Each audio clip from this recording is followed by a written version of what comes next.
വിശുദ്ധ ഖുർആനിൽ മനോഹരമായ ഒരു ആയത്ത് പ്രതിപാദിക്കുന്നുണ്ട്. ഖുർആൻ മുഴുക്കെ മനോഹരമാണെങ്കിലും പ്രത്യേകം നമ്മുടെ ചിന്തയെ തൊട്ടുണർത്തുന്ന ഒരു ആയത്തുണ്ട്. ബിസ്മില്ലാഹിർ റഹ്മാനിർ റഹീം. ഇന്ന ഫീ ഖൽഖിസ് സമാവാതി വൽ അർദ് വഖ്തിലാഫിൽ ലൈലി വൻ നഹാർ ലആയാതിൻ ലിഉലിൽ അൽബാബ്.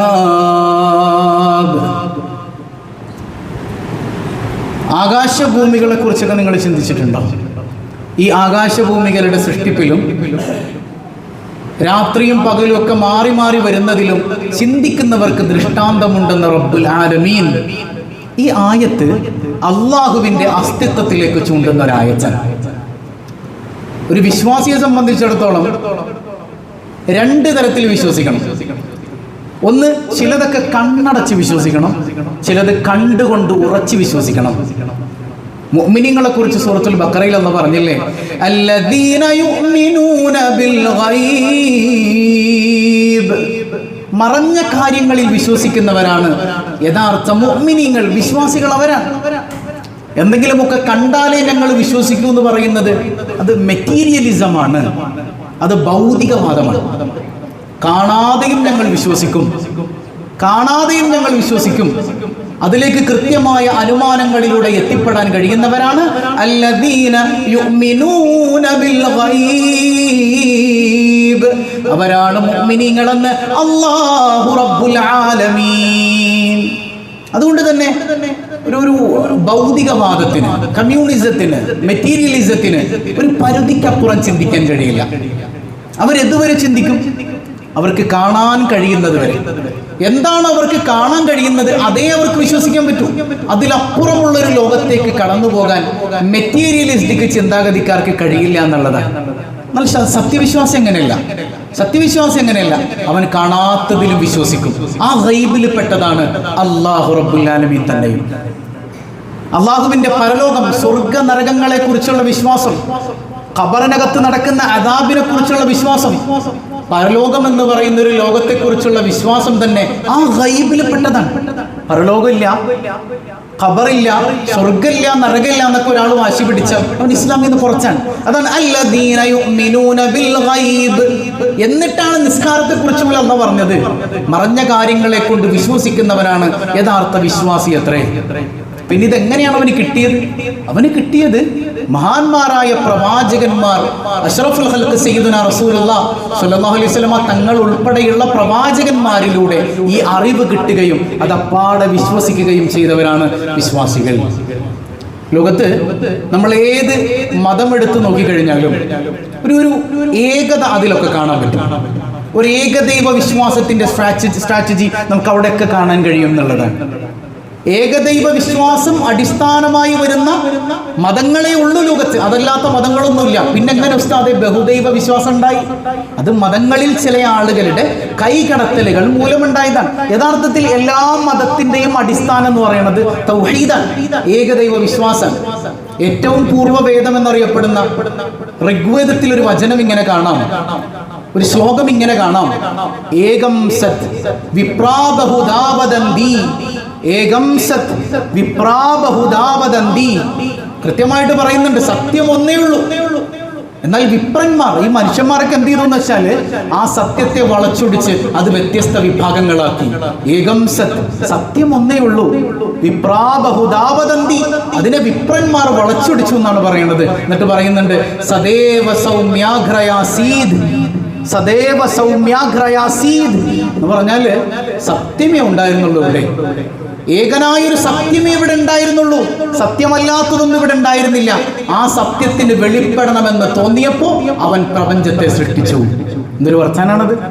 സത്യത്തിന് വെളിപ്പെടണമെന്ന് തോന്നിയപ്പോ സത്യം പ്രപഞ്ചത്തെ സൃഷ്ടിച്ചു. മഹാനായ ഇമാം മുഹയ്യിദ്ദീൻ ഇബ്നു അറബി റഹ്മത്തുള്ളാഹി അലൈഹി മഹാനവർകളുടെ ഒരു വാക്കുണ്ട്, അല്ലാഹു റബ്ബുൽ ആലമീൻ അവന്റെ റഹ്മത്തിന് വെളിപ്പെടണമെന്ന് തോന്നിയപ്പോൾ അവൻ ഈ പ്രപഞ്ചത്തെ സൃഷ്ടിച്ചു. അള്ളാന്റെ റഹ്മത്തിന്റെ വെളിപ്പെടലാണ് യഥാർത്ഥത്തിൽ ഈ പ്രപഞ്ചം എന്ന് പറയുന്നത്. അത് തന്നെയാണ് ഉപനിഷത്തുകൾ പണ്ടേ പറഞ്ഞു വെച്ചത്, സദേവ സൗമ്യാഗ്രയാസീദ്, സത്യം ഒന്നേ ഉള്ളൂ, ഇലാഹ് ഒന്നേ ഉള്ളൂ, ഏകനായ റബ്ബ് ഒന്നേ ഉള്ളൂ. അതാരാണ്? അത് അല്ലാഹു മാത്രമാണ്. അല്ലാഹു മാത്രമാണ്. എല്ലാ വേദങ്ങളും അങ്ങനെ തന്നെയാണ്. ആ ഒന്നിനെ കുറിച്ചാണ് പ്രവാചകന്മാർ നമ്മൾ ഉണർത്തിയിട്ടുള്ളത്. അതുകൊണ്ട് തന്നെ പൂർവ്വവേദങ്ങളിൽ വന്നത് മുഴുവനും ഏകനായ ദൈവത്തെ കുറിച്ച് തന്നെയാണ്. അതിൽ വിപ്രന്മാർ കൈകടത്തിയാണ് ബഹുദൈവ ആരാധന ഉണ്ടാക്കിയത് എന്ന് കൃത്യമായി വേദങ്ങളിൽ തന്നെ കാണാൻ കഴിയും. ആ ഒന്നിനെ പഠിക്കുമ്പോൾ, ആ ഒന്നാകുന്ന അള്ളാഹുവിനെ പഠിക്കുമ്പോൾ നമുക്ക് കൃത്യമായി മറ്റൊരു ജീവിതമുണ്ടെന്ന് മനസ്സിലാക്കാൻ, പരലോകം എന്ന് പറയുന്ന ഒരു ലോകമുണ്ട്, സ്വർഗമുണ്ട്, നരകമുണ്ട്, ഇതൊക്കെ നമുക്ക് മനസ്സിലാക്കാൻ. ഇപ്പോ അഥർവവേദത്തിൽ കാണാം ഇങ്ങനെ, രക്തസാക്ഷിയായ ധീരനായ മനുഷ്യന് നാളെ സ്വർഗത്തിൽ കൃത്യമായി അപ്സരസുകൾ അവരെ സ്വീകരിക്കാൻ ഓടിയെത്തും എന്ന് പറയണേ. ഞാനിത് പറയാൻ കാരണം ഇപ്പോൾ കഴിഞ്ഞ ദിവസങ്ങളിൽ ഉലഹിയത്തുമായി ബന്ധപ്പെട്ട ചർച്ചകളിൽ ചില സംഘപരിവാർ അനുകൂലികൾ ഇസ്ലാമിൻ്റെ സ്വർഗസങ്കല്പത്തെ, നരകസങ്കല്പത്തെ, ഹൂറുലിങ്ങളെയൊക്കെ പച്ചയായി വിമർശിക്കുന്നത് കണ്ടു. യഥാർത്ഥത്തിൽ സ്വന്തം മതം എന്താണെന്ന് പഠിക്കാത്തൊരു കുറവേ അവർക്കുള്ളൂ. സ്വന്തം മതം എന്താണെന്ന് പഠിച്ചാൽ ആ പ്രശ്നം അവിടെ തീരും. അഥർവവേദം പറയുന്നത് കൃത്യമായി പോരാട്ട വീര്യമുള്ളൊരു രക്തസാക്ഷി നാളെ സ്വർഗീയ ലോകത്തേക്ക് വരുമ്പോൾ അവനെ സ്വീകരിക്കാൻ വേണ്ടി അപ്സരസുകൾ ഉണ്ടാകും. ഈ അപ്സരസിന്റെ ഖുർആനിക് വേർഷനാണ് ഹൂറുൽ ഐൻ എന്ന് പറയുന്നത്. അത്രേ ഉള്ളൂ. ഇപ്പൊ സ്വന്തം മതം എന്താണെന്ന് പഠിക്കാത്ത മനുഷ്യരാണ് യഥാർത്ഥത്തിൽ ഇസ്ലാമിനെ വിമർശിക്കാൻ വരുന്നത്. അവർക്ക് ഇസ്ലാമിനെ വിമർശിക്കാനുള്ള ഒരു ബേസിക് ക്വാളിറ്റി പോലും ഇല്ലാത്തവർ തന്നെ ഇസ്ലാമിനോടുള്ള വിരോധം കൊണ്ട് ഇസ്ലാമിനെ അങ്ങ് നശിപ്പിച്ച് കളയാമെന്ന് കരുതി വായിൽ വരുന്നതൊക്കെ വിളിച്ചു പറയുന്ന ആളുകൾ. കഠോപനിഷത്തിൽ ഒരു വരി ഇങ്ങനെ കാണാം: സ്വർഗേ ലോകേന ഭയം ഗിഞ്ചനാസ്തി, സ്വർഗേ ലോകേന ഭയം ഗിഞ്ചനാസ്തി ന തത്രുത്വം ന ജരയാഭിവേദി. അതൊരു ഒരു വർച്ചാനാണ് സ്വർഗത്തെക്കുറിച്ച്. എന്താ പറയുന്നത്? സ്വർഗേ ലോകേ ന ഭയം കിഞ്ചനാസ്തി. സ്വർഗത്തിൽ പേടിയില്ല, സ്വർഗത്തിൽ പേടിയില്ല, ടെൻഷനില്ല. ന തത്രുത്വം ന ജരയാഭിവേദി. ന തത്രുത്വം എന്ന് പറഞ്ഞാൽ ഞാനില്ല അവിടെ, ഞാനെന്ന് പറഞ്ഞാൽ മരണം. സ്വർഗത്തിൽ മരണമില്ല. അതുപോലെ തന്നെ ജരയാഭിവേദി ന ജരയാഭിവേദി, അവിടെ ജര പിടിക്കില്ല, നിങ്ങൾക്ക് വയസ്സാകില്ല. ഖുർആനിൽ അല്ലാഹു വ്യക്തമായിട്ട് പറയുന്നുണ്ട്: ലാ ഖൗഫുൻ അലൈഹിം വലാ ഹും യഹ്സനൂൻ. സ്വർഗത്തിൽ നിങ്ങൾക്ക് ടെൻഷനില്ല, ഒരു ദുഃഖവും ഇല്ല. അല്ലാഹുവിന്റെ ഹബീബ് സയ്യിദുനാ റസൂലുള്ളാഹി സ്വല്ലല്ലാഹു അലൈഹി വസല്ലമ തങ്ങൾ വരച്ചു കാണിക്കുന്നില്ലേ? സ്വർഗത്തിൽ നിങ്ങൾക്ക് ഒരേ പ്രായമാണ്, നിങ്ങൾ യുവാക്കളും യുവതികളുമാണെന്ന് മുഹമ്മദുർ റസൂലുള്ളാഹി. കണ്ടോ? എല്ലാ മതത്തിലും ഈ ഒരു സ്വർഗ നരക സങ്കല്പമൊക്കെ ഉണ്ട്. കൃത്യമായൊരു ഏകതാ സങ്കല്പം ഉണ്ട്. കാരണം എന്താണ്? അതിന്റെ കാരണം അല്ലാഹു ഖുർആനിൽ പറയുന്നുണ്ട്: വഇം മിൻ ഉമ്മത്തിൻ ഇല്ലാ ഖലാ ഫീഹാ നദീർ. ഒരു പ്രവാചകനെയും അയക്കാത്ത ഒരു സമൂഹവും കഴിഞ്ഞു പോയിട്ടില്ലെന്ന് ഖുർആൻ. എല്ലാ സമൂഹത്തിലേക്കും പ്രവാചകന്മാർ എത്തിയിട്ടുണ്ട്. ഇന്ത്യയിലേക്ക് പ്രവാചകന്മാർ എത്തിയിട്ടുണ്ട്, പാകിസ്ഥാനിൽ എത്തിയിട്ടുണ്ട്, അഫ്ഗാനിസ്ഥാനിൽ എത്തിയിട്ടുണ്ട്. എവിടേക്ക് ഒരു സമൂഹം ഉണ്ടോ അവിടേക്ക് പ്രവാചകന്മാർ എത്തിയിട്ടുണ്ട്. അതിനർത്ഥം എല്ലാ മതങ്ങളും സത്യമാണെന്നാണോ? അല്ല, സത്യമായിരുന്നു. അതാണ് ഞാൻ പറഞ്ഞത്, ഏകം സത്. ഋഗ്വേദം അങ്ങനെയാണ് പറയുന്നത്, ഏകം സത്, ഏകനായൊരു ദൈവമാണെന്ന് ഋഗ്വേദം പറയുന്നുണ്ട്. പക്ഷെ അതിൽ കൈകടത്തി വിപ്രാബഹുദാവദന്തി, വിപ്രന്മാർ, മനുഷ്യർ കൈകടത്തിയിട്ട് അവർക്ക് തോന്നിയതുപോലെ വ്യാഖ്യാനിച്ച് ഏകദൈവത്തിൽ ബഹുദൈവങ്ങളാക്കി മാറ്റി. ഇപ്പൊ യഥാർത്ഥത്തിൽ ഏകദൈവം എന്ന കോൺസെപ്റ്റ് എല്ലാ മതത്തിന്റെയും അടിസ്ഥാനമാണെന്ന് അല്ലാഹു റബ്ബുൽ ആലമീൻ അവന്റെ ഖുർആനിലൂടെ വരച്ചു കാണിക്കുകയാണ്. കണ്ടോ? ഖുർആനിൽ പിന്നെ പ്രത്യേകം എടുത്ത് പറയുന്നുണ്ട്, നിങ്ങൾ അല്ലാഹുവിനെ അറിയണം. ഏകനാണ് റബ്ബെന്ന് മനസ്സിലായില്ലേ? അവനെ അറിയണം. എങ്ങനെ നിങ്ങൾ അറിയും അല്ലാഹുവിനെ? നിങ്ങൾ എങ്ങനെ അറിയും? ഈ പ്രപഞ്ചത്തിലേക്ക് നിങ്ങൾ കണ്ണു തുറന്ന് നോക്കണം. ആകാശത്തിലേക്ക്, ഭൂമിയിലേക്ക്, ഓരോ സൃഷ്ടിചരാചരങ്ങളിലേക്കും നിങ്ങൾ നോക്കുമ്പോൾ നിങ്ങൾക്ക് അല്ലാഹുവിനെ കണ്ടെത്താൻ കഴിയുമെന്ന് ഖുർആൻ. അന്ധമായി കണ്ണടച്ചിട്ട് ശാസ്ത്രീയ സത്യങ്ങളെയൊക്കെ വലിച്ചെറിയണമെന്ന് ഒരിക്കലും ഖുർആൻ പറയണില്ല. ഒരിക്കലും ഖുർആൻ അങ്ങനെ പറയണില്ല. അന്ധമായി കണ്ണടച്ച് നിങ്ങൾ ഒന്നിനെ വിശ്വസിക്കണ്ട. കണ്ട് വിശ്വസിക്കുന്നതിനെ കണ്ട് തന്നെ വിശ്വസിക്കണം. ശാസ്ത്രീയ സത്യങ്ങളെ മൊത്തം നിരാകരിക്കണം എന്ന് ഖുർആൻ പറയണില്ല. ചിലപ്പോഴൊക്കെ ശാസ്ത്രീയ സത്യങ്ങളുടെ പിന്നാലെ പോയി അന്ധവിശ്വാസത്തിലേക്ക് എത്താതെ അല്ലാഹ് എന്ന അൾട്ടിമേറ്റ് ഗോളിലേക്ക് നിങ്ങൾ എത്തണം. ചില പിള്ളേരൊക്കെ കോളേജിൽ പോയൊരു BSc MSc ഒക്കെ കഴിയുമ്പോഴേക്ക് ദൈവമില്ല എന്ന് പറയുന്ന, അല്ലെങ്കിൽ ഒരു സയന്റിസ്റ്റ് ആണ്, അല്ലെങ്കിൽ ഞാൻ ഒരു ശാസ്ത്രവാദിയാണെന്ന് പറയുന്നതിൽ വല്ലാതെ അഭിമാനിക്കുന്നത് കാണാറുണ്ട്. അതുകൊണ്ട് കുഴപ്പമില്ല. പക്ഷേ ശാസ്ത്രം മാത്രമേ സത്യമുള്ളൂ. ശാസ്ത്രം എന്ന് പറഞ്ഞാൽ അത് നിരീശ്വരവാദമാണ്, യുക്തിവാദമാണെന്നൊന്നും തെറ്റിദ്ധരിക്കരുത്. യുക്തിവാദികൾക്ക് ശാസ്ത്രത്തിന്റെ ABCD അറിയില്ല. 99% ആളുകൾക്ക് അറിയില്ല. കുറെ വലകളിൽ പെട്ടുപോയ ആളുകൾ മാത്രമാണ് അറിയുന്നവർക്ക് തന്നെ അവിടെ ഇവിടെ കാടടച്ച് വെടിവെക്കാനുള്ള മതകീയ ചുറ്റുപാടിൽ ജീവിക്കുന്നവരെ വിമർശിക്കാൻ മാത്രമുള്ള കുറച്ച് അല്പജ്ഞാനം മാത്രമേ അവരുടെ കയ്യിലുള്ളൂ. അല്ലാതെ കൃത്യമായി ശാസ്ത്രബോധം എന്താണെന്ന് അപഗ്രഥനം നടത്താനുള്ള കഴിവൊന്നും ഇന്നത്തെ യുക്തിവാദികൾക്ക് കേരളത്തിലില്ല എന്നുള്ളതൊരു യാഥാർത്ഥ്യമാണ്. നിങ്ങളവരുടെ പ്രസംഗം കേട്ടാൽ മനസ്സിലാവും. കേൾക്കാൻ പോകേണ്ടതില്ല. കേട്ടുപോയിട്ടുണ്ടെങ്കിൽ നിങ്ങൾക്ക് മനസ്സിലായിട്ടുണ്ടാവും. അപ്പൊ കുറച്ച് പിള്ളേർക്ക് തോന്നും ശാസ്ത്രമാണ് സത്യം, അതിലും വലുതൊന്നുമില്ല എന്ന് കരുതുന്ന ആളുകൾ യഥാർത്ഥത്തിൽ ശാസ്ത്രത്തെ മനസ്സിലാക്കിയിട്ടില്ല. ഏറ്റവും വലിയ സയന്റിസ്റ്റുകൾ പോലും പറഞ്ഞു വെച്ചത് ശാസ്ത്രത്തിന് പാകപ്പിഴവുകൾ സംഭവിക്കും. സയൻസ് ഒരിക്കലും പൂർണ്ണമല്ല, അത് അപൂർണമാണ്. സയൻസ് ഇന്ന് കണ്ടുപിടിച്ചതെല്ലാം സത്യമാണ് എന്നുള്ള വാദം ശാസ്ത്രത്തിന് പോലും ഇല്ല എന്നുള്ളതാണ്. ശാസ്ത്രത്തിന് പോലുമില്ല. അങ്ങനെയല്ലേ ചില കോളേജ് ലൈഫിലൊക്കെ പോയി കഴിഞ്ഞാൽ കുട്ടികൾ അങ്ങനെയാണ് വാദിക്കേണ്ടത്. കുറച്ച് ഏതെങ്കിലുമൊക്കെ ഒരു മെറ്റീരിയലിസ്റ്റിക് ചിന്താഗതിക്കാരുടെ കൂടിയ ലിബറലിസ്റ്റിക് ചിന്താഗതിക്കാരുടെ കഴിഞ്ഞാൽ കൂടിയ പിന്നെ അല്ല ഇവിടെ അല്ല ഇല്ല. പിന്നെ ഈ ഇല്ല എന്ന് പറയാനുള്ള ഒരു നാവ് പോലും നിന്നെ കൊണ്ട് ക്രിയേറ്റ് ചെയ്യാൻ പറ്റില്ല, നിന്നെ കൊണ്ട് പഠിക്കാൻ പറ്റില്ല. വേണ്ട, നീ പഠിക്കുന്നൊരു ബുക്ക് പോലും സ്വന്തമായി ഇവിടെ ഉണ്ടായതല്ല. ഇതിന്റെയൊക്കെ പിന്നിൽ ഒരാളുണ്ടെങ്കിൽ ഈ കാണുന്ന അണ്ടകടാഹം മുഴുവൻ സ്വയം ഉണ്ടായി എന്ന് പറയുന്ന ഒരു അയുക്തവാദമുണ്ടല്ലോ, അത് തന്നെ ഏറ്റവും വലിയ തെറ്റാണ്.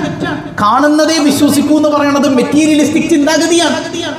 അതിനപ്പുറത്തേക്ക് അവർക്ക് പോകാൻ കഴിയില്ല. അതാണ് യുക്തിവാദം യഥാർത്ഥത്തിൽ യുക്തിവാദം. എന്നാൽ ലോകപ്രശസ്തരായ ശാസ്ത്രകാരന്മാരെയൊക്കെ ഇന്റർവ്യൂ ചെയ്തുകൊണ്ടൊരു പുസ്തകം ഇറങ്ങിയിട്ടുണ്ട്, ദ എൻഡ് ഓഫ് സയൻസ് എന്നാണ് ആ പുസ്തകം. സയൻസിന്റെ അവസാനം അല്ലേ, the end of science. John Hogan ആണ്. ജോൺ ഹോഗൻ അമേരിക്കൻ ജേർണലിസ്റ്റ് കൂടെയാണ്, സയൻസ് ജേർണലിസ്റ്റ് ആണ്. അദ്ദേഹം കൃത്യമായി ഓരോ ശാസ്ത്രകാരന്മാരുടെയും അടുക്കൽ പോയി അവരെ ഇന്റർവ്യൂ ചെയ്തിട്ട് അദ്ദേഹം പറയുന്നൊരു വാക്കുണ്ട്, ശാസ്ത്രം അവസാന വാക്കാണെന്ന് പറയാൻ പറ്റില്ല. ശാസ്ത്രം അവസാന വാക്കല്ല. മുൻപ് പറഞ്ഞതല്ല ഇന്ന് പറഞ്ഞതല്ല നാളെ പറയുന്നത്. അതിനർത്ഥം ശാസ്ത്രം തെറ്റാണെന്നല്ല, തെറ്റിയേക്കാം. പക്ഷേ ശാസ്ത്രം മാത്രമേ ശരിയുള്ളൂ എന്ന വാദം തന്നെ തെറ്റാണെന്ന് ശാസ്ത്രകാരന്മാരുടെ വിശാരദം കൃത്യമായിട്ട് അവരെ അപഗ്രഥിച്ചുകൊണ്ട് ജോൺ ഹോഗൻ രേഖപ്പെടുത്തിയത് കാണാം. ഒരു സയന്റിസ്റ്റ് അങ്ങനെ പറയില്ല. ഇപ്പോ കൃത്യമായിട്ട് സ്റ്റീഫൻ ഹോക്കിൻസിനോടൊപ്പം നൊബേൽ സമ്മാനം നേടിയ ആളാണ് റോജർ പെൻറോസ് എന്ന് പറയുന്നത്. റോജർ പെൻറോസ് ഭയങ്കര വലിയ ശാസ്ത്രകാരനാണ്. സ്റ്റീഫൻ ഹോക്കിൻസിനോടൊപ്പം നൊബേൽ സമ്മാനം നേടിയ ആളാണ്. അദ്ദേഹം പറഞ്ഞു വെക്കുന്നൊരു വാക്കുണ്ട്, കൃത്യമായി ശാസ്ത്രം മാത്രമാണ് സത്യം എന്ന് വിശ്വസിക്കുന്ന ആളുകളുടെ തലയിലേക്ക് കയറേണ്ട ഒരു വാക്കാണ്. അദ്ദേഹം പറയുന്നു, our present understanding of the reality is incomplete, well mysterious, logically flawed. അദ്ദേഹം പറയുന്നുണ്ട്, നമ്മൾ ഈ ശാസ്ത്ര സത്യങ്ങൾ എന്ന് പറഞ്ഞ് കണ്ടെത്തിയതൊക്കെ അപൂർണമാണ്, ഒന്നും പൂർണ്ണമല്ല. ഇതിനപ്പുറം ഒന്നും ഇല്ല എന്ന് നമുക്ക് പറയാനും പറ്റൂല. ലോജിക്കലി ഫ്ലോഡ്, ഇതൊക്കെ അപൂർണമാണ്. ഇനിയൊന്നില്ല എന്നുള്ളത് പറയാൻ അവർക്ക് പറ്റൂല. ഇനിയൊന്നില്ല എന്നുള്ളത് പറയാൻ കഴിയാത്തവണ്ണം ശാസ്ത്രം അപൂർണമാണ് എന്ന് സയന്റിസ്റ്റുകൾ പോലും രേഖപ്പെടുത്തി വെക്കാണ്. എന്തിനേറെ സ്റ്റീഫൻ ഹോക്കിംഗ് സാറാണ്, യുക്തിവാദിയും കൂടെയാണ്.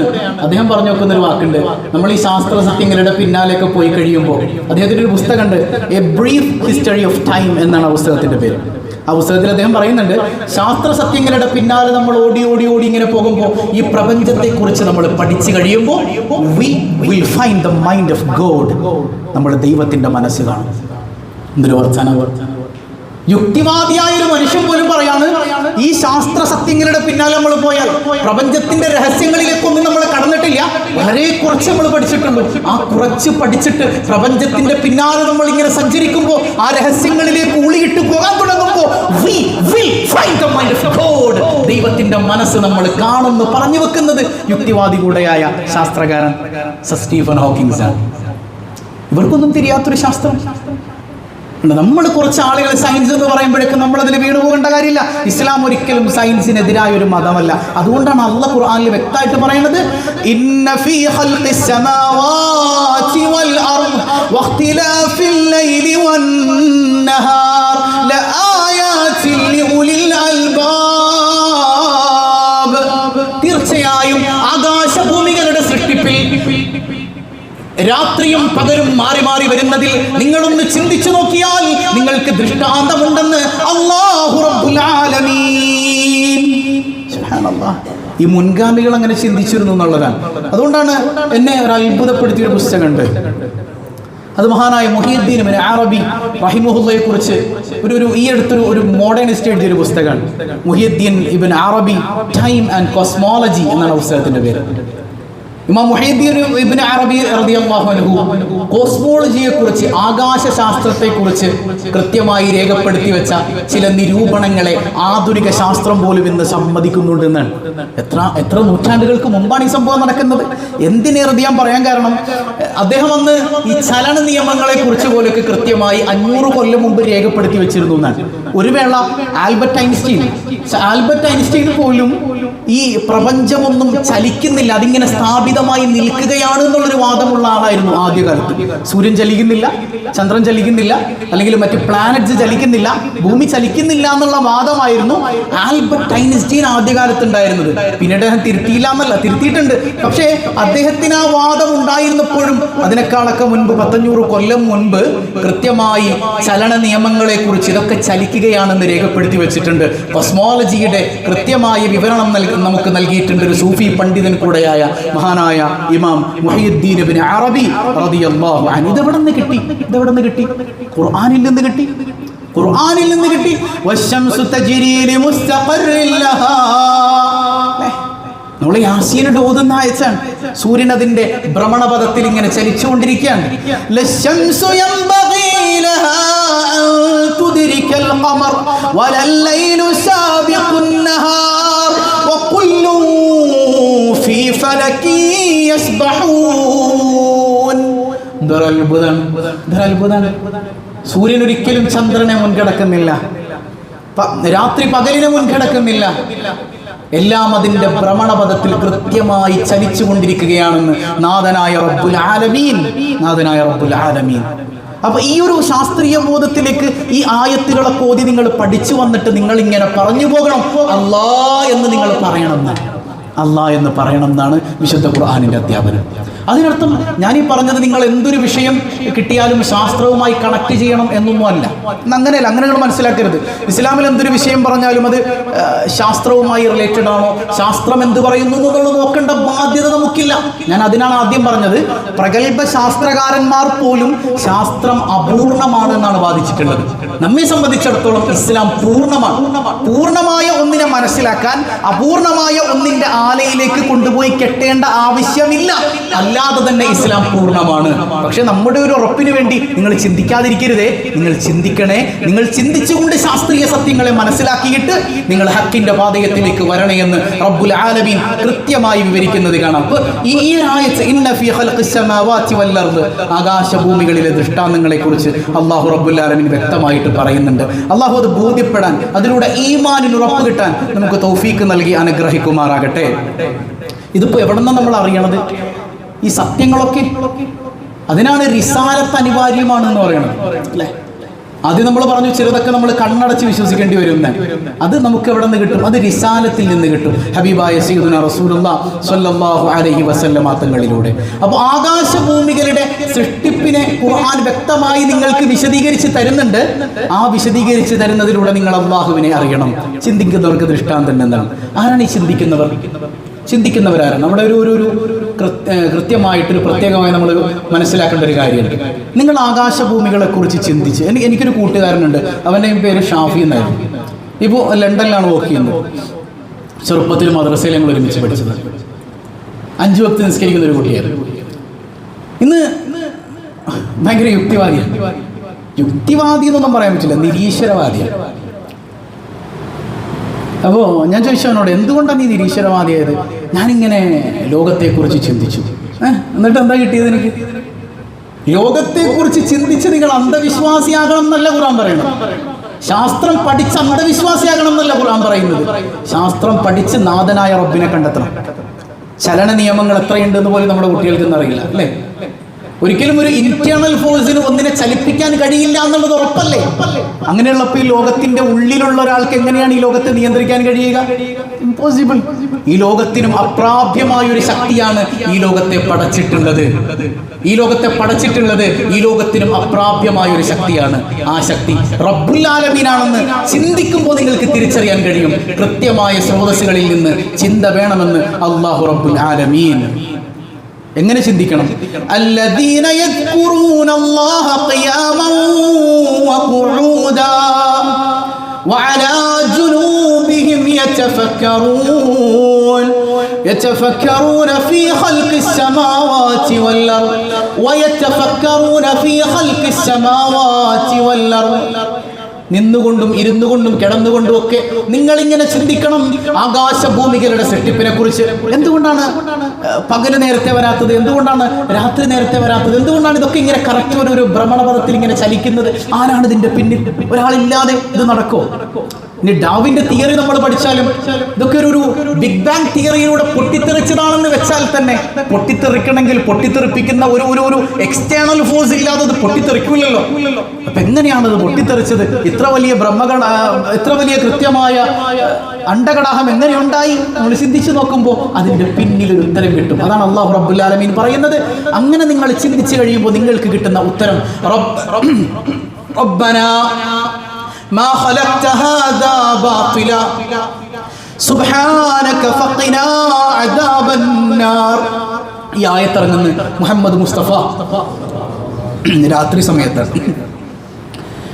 ആയിഷ റളിയല്ലാഹു അൻഹ പറയുന്നുണ്ട്, ഒരു രാത്രി അല്ലാഹുവിന്റെ ഹബീബ് സല്ലല്ലാഹു അലൈഹി വസല്ലം തങ്ങൾ ഉറങ്ങിയില്ല.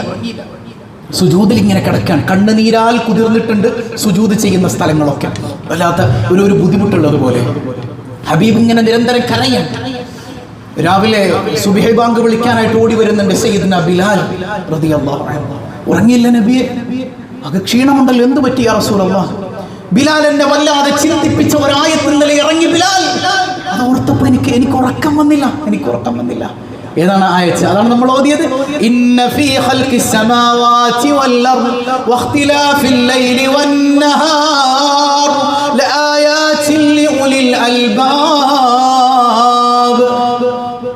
ഈ ആയത്ത് ഓതിയപ്പോൾ ആകാശഭൂമികളുടെ സൃഷ്ടിപ്പിനെ കുറിച്ച്, അതിന്റെ പിന്നിലുള്ള ശക്തിയെക്കുറിച്ച് ഇങ്ങനെ ചിന്തിച്ചപ്പോൾ എനിക്ക് ഉറങ്ങാൻ കഴിഞ്ഞില്ല ബിലാൽ. എന്നിട്ട് മുത്തുനബി ഒരു കാര്യം കൂടെ പറഞ്ഞു, ഫവൈലുൽ ലിമൻ ഖറഅ വലം യതദബ്ബർ. ഈ ആയത്ത് ഓതിയിട്ട് ഒരു മനുഷ്യൻ ചിന്തിച്ചില്ല എങ്കിൽ അവന് നാശമാണെന്ന് മുഹമ്മദ് റസൂലുള്ളാഹ്. ആകാശഭൂമികളുടെ സൃഷ്ടിപ്പിനെ കുറിച്ച് നീ ഇങ്ങനെ ചിന്തിക്ക്. സയൻസ് നിനക്ക് ഹെൽപ്പ് ചെയ്യുമെങ്കിൽ നീ സയൻസ് പഠിക്കണം എന്നാണ് ഇസ്ലാം പറയുന്നത്. കൃത്യമായി ഈ ആയത്തിൽ നിന്ന് മോഡേൺ മുഫസ്സിറുകൾ പറയുന്നുണ്ട്, മുഹമ്മദ് അലി സാബൂനിയെ പോലെ നിങ്ങൾ സയൻസ് പഠിക്കണം. സയൻസ് പഠിക്കുന്നത് എന്തിനാ? അള്ളാനെ അറിയാൻ. ബയോളജിയും കൃത്യമായി സുവോളജിയും ഒക്കെ നിങ്ങൾ പഠിക്കണം. ബോട്ടണി പഠിക്കണം, ഫിസിക്സ് പഠിക്കണം. ആന്തരികമായി ഇതിലൂടെ നിങ്ങൾ നാഥനായ റബ്ബിനെ കണ്ടെത്താൻ കഴിയുന്ന നിലയിലേക്ക് നിങ്ങളുടെ ബുദ്ധി വർക്കൗട്ട് ചെയ്യണം. അതിനാണ് ഇന്ന ഫീ ഖൽഖിസ് സമാവാതി വൽ അർദ്. എന്നിട്ട് പറയുന്നുണ്ടല്ലോ ആയാതിൽ ലിഉലിൽ അൽബാബ്. ചിന്തിക്കുന്നവരെ നിങ്ങൾക്ക് ദൃഷ്ടാന്തമുണ്ട്. ഇതൊക്കെ നിങ്ങൾ കണ്ടുപിടിച്ചു കഴിഞ്ഞിട്ട് നിങ്ങൾ പറഞ്ഞു പോകും, റബ്ബനാ മാ ഖലഖ്ത ഹാദാ ബാതിലാ. പടച്ചോ, ഇതൊക്കെ നീ വെറുതെ പടച്ചതല്ല അല്ലാഹ്. അങ്ങനെ പറഞ്ഞു പോകുമെന്നാണ് നമ്മൾ ഈ അത്ഭുതങ്ങളൊക്കെ ചിന്തിച്ചു കഴിയുമ്പോൾ. നീ വെറുതെ ഒന്നും അല്ല റബ്ബി ഇതിനെ പടച്ചത്. ഈ രഹസ്യങ്ങളൊന്നും എനിക്ക് മനസ്സിലാക്കാൻ കഴിയുന്നില്ലല്ലോ എന്നുള്ള ബോധ്യത്തിൽ നമ്മൾ പറയണം, സുബ്ഹാനക ഫഖിനാ അദാബൻ നാർ. പടച്ചോനെ, നീ എത്ര പരിശുദ്ധനാണ്, എനിക്ക് നീ അദാബ് നൽകല്ലേ അല്ല, നരകത്തിൽ നിന്ന് രക്ഷിക്കണേ അല്ല. കാരണം എന്താ? നിന്റെ ഈ അണ്ടകടാഹത്തെ കുറിച്ച് ഇങ്ങനെ ചിന്തിച്ചപ്പോ അതിന്റെ രഹസ്യത്തിലേക്കൊന്നും ഓടിയിട്ട് ചെല്ലാൻ മാത്രമുള്ള അറിവൊന്നും എനിക്കില്ല. ആ അറിവ് ഞാൻ കണ്ടെത്താത്തത് കൊണ്ട് ഫഖിനാ അദാബൻ നാർ, നരകത്തിൽ നിന്ന് രക്ഷിക്കണേ തമ്പുരാനെ. ഈ ഒരു പ്രാർത്ഥനയല്ലാതെ ബുദ്ധിയുള്ളവന് പറയാൻ കഴിയില്ല എന്ന് അല്ലാഹു റബ്ബുൽ ആലമീൻ. ഉണ്ടോ? ഇസ്ലാം ഒരിക്കലും സയൻസിനെ എതിർത്ത മതമല്ല. സയൻസ് തന്നെ അപൂർണമാണെന്ന് ശാസ്ത്രകാരന്മാർ പറയുമ്പോൾ ഇസ്ലാം പറയുന്നത് ഇസ്ലാം അപൂർണമല്ല, ഇസ്ലാം പൂർണ്ണമാണ്. ആ പൂർണ്ണമായ ഒന്നിനെ വേണമെങ്കിൽ നിങ്ങൾക്ക് കൃത്യമായി സയൻസിനെ നിങ്ങൾക്ക് ഉപയോഗപ്പെടുത്താം. അങ്ങനെ ഉപയോഗപ്പെടുത്താം എന്നല്ല, ഉപയോഗപ്പെടുത്തിയിട്ട് നിങ്ങൾ നാഥനായ റബ്ബിനെ തിരിച്ചറിയണം. എത്ര സുന്ദരമായ അധ്യാപനാണ്. അതുകൊണ്ട് എന്തുണ്ടായത്? പൂർവികരായ എത്ര ശാസ്ത്രകാരന്മാർ. ഒരു വേള ലോകത്തെ ആദ്യത്തെ സയന്റിസ്റ്റ് പോലും ഒരു മുസ്ലിം ആയിരുന്നു എന്ന് ചരിത്രത്തിൽ കാണാം, ഇബ്നു ഹൈസമിനെ പോലെ. അവർക്ക് പ്രേരണയായത് ഈ ആയത്താണ്. ഇതുപോലെയുള്ള ഖുർആനികമായ ആയത്തുകളാണ്. നമ്മളതിലേക്ക് വരണം. കേവലം എന്തെങ്കിലുമൊക്കെ ഒരു ജോലി കിട്ടി ഒരു ബിസിനസ്സായിട്ട് അങ്ങോട്ട് തട്ടിക്കൂട്ടി പോകണമെന്ന് ചിന്തിക്കരുത്. സയൻറ്റിസ്റ്റുകൾ നമുക്കിടയിൽ ഉണ്ടാകണം. സയൻറ്റിസ്റ്റ് ആകുമ്പോഴേക്ക് ഞാനെല്ലാം തികഞ്ഞവനായി, എനിക്ക് സയൻസ് അറിയാം, ഞാൻ ശാസ്ത്രകാരനാണ്. അല്ലല്ല, ഇതിൻ്റെയൊക്കെ മുകളിൽ ഒരു നാഥനുണ്ടല്ലോ, അള്ളാഹു ഉണ്ടല്ലോ എന്നുള്ളൊരു ബോധ്യം നമുക്ക് വരണം എന്നാണ്. അള്ളാഹു തൗഫീക്ക് നൽകുമാറാകട്ടെ. UN 1000 കൊല്ലത്തെ ഒരു ആഘോഷം സംഘടിപ്പിച്ചു. 1000 കൊല്ലത്തെ ഒരു ആഘോഷം. ലൈറ്റ് ഇയർ എന്നാണ് ആ ആഘോഷത്തിന് ഒരു പേരിട്ടത്. അതിന് പേരിടാൻ കാരണം ഇബ്നു ഹൈത്തമിൻ്റെ ഒരു നിരൂപണമുണ്ട്, അദ്ദേഹത്തിന് ഒരു പ്രബന്ധമുണ്ട്. ഇബ്നു ഹൈത്തം വലിയ മഹാനാണ്, സൂഫിയാണ്, ഇസ്ലാമിക പണ്ഡിതനാണ്. അദ്ദേഹത്തെ ജയിലിൽ അടക്കപ്പെട്ടപ്പോൾ ഒരു സൂര്യകിരണം കടന്നു വരാൻ ചെറിയൊരു ഹോളാണ് ആകെ ഉണ്ടായിരുന്നത് ആ ജയിലറയിൽ. ആ ഹോളിനകത്തുകൂടെ കടന്നു വരുന്ന സൂര്യപ്രകാശവും ഖുർആനിലെ ഒരു ആയത്തുമുണ്ട്. അല്ലാഹു നൂറുസ് സമാവാതി വൽ അർദ് മതലു നൂരിഹി കമിസ്കാത്തിൻ ഫീഹാ മിസ്ബാഹ് ഫീ സുജാജ എന്ന് തുടങ്ങുന്ന അല്ലാഹു നൂർ, അല്ലാഹു റബ്ബുൽ ആലമീൻ ആകാശഭൂമികളുടെ ചൈതന്യമാണ് എന്ന് പറയുന്ന മനോഹരമായ ആയത്ത്. ആ ആയത്തിന് സൂര്യരശ്മികളുമായി ബന്ധിപ്പിച്ച് വലിയൊരു പ്രബന്ധം ആ ജയിലിൽ ഇരുന്ന് തയ്യാറാക്കാൻ, ആ പ്രബന്ധത്തെ എതിർക്കാൻ മാത്രം മോഡേൺ സയൻസ് ഇത്ര വളർന്നിട്ടും കഴിഞ്ഞിട്ടില്ല. അതുകൊണ്ട് തന്നെ അദ്ദേഹം എഴുതിയ ആ 1000 കൊല്ലത്തിന്റെ പൂർത്തീകരണത്തിന് ദ ലൈറ്റ് ഇയർ എന്ന് പേരിട്ട് UN ഒരു ആഘോഷം നടത്തുകയാണ്. എവിടെ നിന്ന് കിട്ടിയ ഇൽമ്? വിശുദ്ധ ഖുർആനിൽ നിന്ന്, വിശുദ്ധ ഖുർആനിൽ നിന്ന്. അതുപോലെ തന്നെ മഹാനായ ഇബ്നു അറബി, മുഹയ്യിദ്ദീൻ ഇബ്നു അറബി റഹിമഹുല്ലാഹ്, അദ്ദേഹത്തിന്റെ നിരൂപണങ്ങളെ കൃത്യമായി മുൻപിൽ വെച്ച് ഇബ്നു അറബി ടൈം ആൻഡ് കോസ്മോളജി എന്ന പേരിൽ മോഡേൺ സയൻസ് അദ്ദേഹത്തിന്റെ നിരൂപണങ്ങളെ അനാവരണം ചെയ്യുമ്പോൾ നമുക്കും പഠിക്കാനുണ്ട് ഖുർആനിൽ നിന്ന്. ഖുർആനിൽ നിന്ന് ശാസ്ത്ര സത്യങ്ങളിലൂടെ അള്ളാഹുവിനെ തിരിച്ചറിയണമെന്ന ബോധം, ആ ബോധം അള്ളാഹു നമുക്ക് നൽകി അനുഗ്രഹിക്കട്ടെ. എന്നിട്ട് പറയുന്നുണ്ട്, ഇതൊക്കെ നിങ്ങൾ നേടിയാലും സോഷ്യൽ മീഡിയയിൽ ചർച്ച വരുമ്പോൾ നിങ്ങൾ ഓർക്കേണ്ട ഒരു കാര്യമുണ്ട്. ലാ തസുബ്ബുല്ലദീന യദ്ഊന മിൻ ദൂനില്ലാഹി ഫയസുബ്ബുല്ലാഹ അദുവ്വൻ ബിഗൈരി ഇൽം. മറ്റുള്ളവർ ആരാധിക്കുന്നതിനെ നിങ്ങൾ ചീത്ത പറയാൻ പോകണ്ട. അവർ നിങ്ങൾ ആക്ഷേപിക്കുമ്പോൾ ഖുർആനിനെ, ഹദീസിനെ, റസൂലുള്ളാഹി സ്വല്ലല്ലാഹു അലൈഹി വസല്ലം തങ്ങളെ തന്നെയും ആക്ഷേപിക്കുമ്പോൾ നിങ്ങൾ അവരുടെ ദൈവങ്ങളെ ചീത്ത പറയാൻ പോകണ്ട. അത് നിങ്ങളുടെ സംസ്കാരമല്ല. നിങ്ങളതിന് തെളിവുദ്ധരിച്ചു കൊടുക്കും. മനസ്സിലാകുന്നുണ്ടെങ്കിൽ മനസ്സിലാകട്ടെ.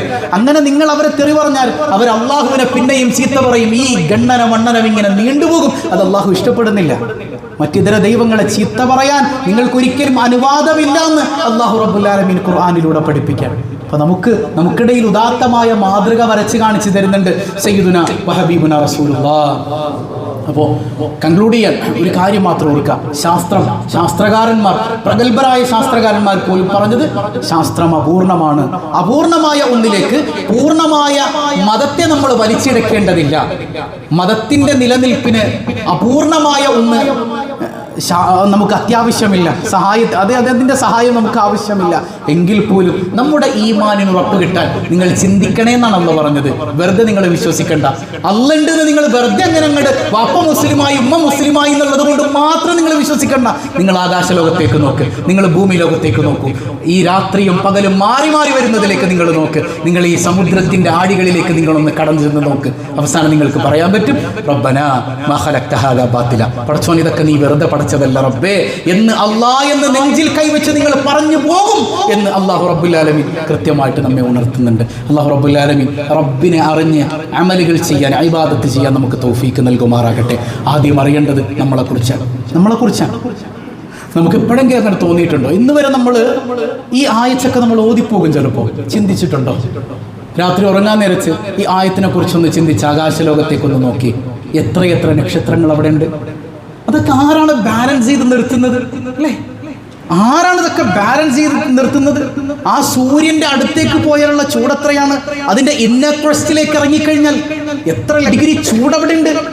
ഈ ചൂട് മുഴുവൻ ഭൂമിയിലേക്ക് തരാതെ സൂര്യനെ കൺട്രോൾ ചെയ്ത് നിർത്തുന്നത് ആരാണ്? ഇതിന്റെയൊക്കെ പിന്നിലൊരു നാഥനുണ്ടെന്ന് ബുദ്ധിയുള്ള ഒരു മനുഷ്യന് അല്പം കോമൺ സെൻസ് ഉപയോഗിച്ചാൽ മനസ്സിലാവൂലേ? നിനക്ക് നമ്മൾ സമയം കണ്ടെത്തിയില്ല എങ്കിൽ ആ നാഥനായ റബ്ബിന്റെ മുമ്പിൽ ചെന്നിട്ട് നമുക്ക് എന്ത് മറുപടിയാണ് പറയാനുള്ളത്? സ്വന്തം ശരീരത്തെക്കുറിച്ചൊന്ന് ചിന്തിച്ചു നോക്ക്. ഈ ബ്ലഡ് ഇങ്ങനെ ഒഴുകുന്നുണ്ട് ഓരോ ഞരമ്പുകളിലൂടെ. കൃത്യമായി നമ്മുടെ ശരീരത്തിൽ ഇങ്ങനെ ബ്ലഡ് ഫ്ലോ നടക്കുകയാണ്. ഹാർട്ട് പമ്പ് ചെയ്യുന്നുണ്ട്. ഇതൊക്കെ ആരാണ് ചെയ്യിപ്പിക്കുന്നത്? ഇതിനൊക്കെ ഒരു എക്സ്റ്റേണൽ ഫോഴ്സ് വേണ്ടേ? ആ നാഥനായ റബ്ബ്. നമുക്കതിന് നേരെ എവിടെ? നമ്മൾ മറ്റുള്ളവരുടെ കുറ്റവും കുറവൊക്കെ നോക്കി നടക്കാണെന്ന് ഇന്നത്തെ കാലത്ത് അല്ലേ? മറ്റുള്ളവരുടെ കുറ്റങ്ങളും കുറവുകളും നോക്കി നടക്കുന്നതിനിടയിൽ സ്വന്തത്തെക്കുറിച്ച് നമ്മൾ ചിന്തിക്കാൻ മറന്നു പോകുന്നു. കുറ്റങ്ങളും കുറവില്ലാത്ത മനുഷ്യരാരാണ് അല്ലേ? കുറ്റങ്ങളും കുറവുകളില്ലാത്ത മനുഷ്യരാരാ? പരസ്പരം മനസ്സിലാക്കി ഐക്യത്തോടെ ജീവിക്കുമ്പോഴല്ലേ ഉമ്മത്ത് വിജയിക്കൂ. എന്തെല്ലാം കാര്യങ്ങൾ ഈ ലോകത്ത് നടക്കുന്നുണ്ട്. അല്ലാഹു റബ്ബുൽ ആലമീൻ ഈമാനികമായ ബലം നൽകി നമ്മെ അനുഗ്രഹിക്കുമാറാകട്ടെ.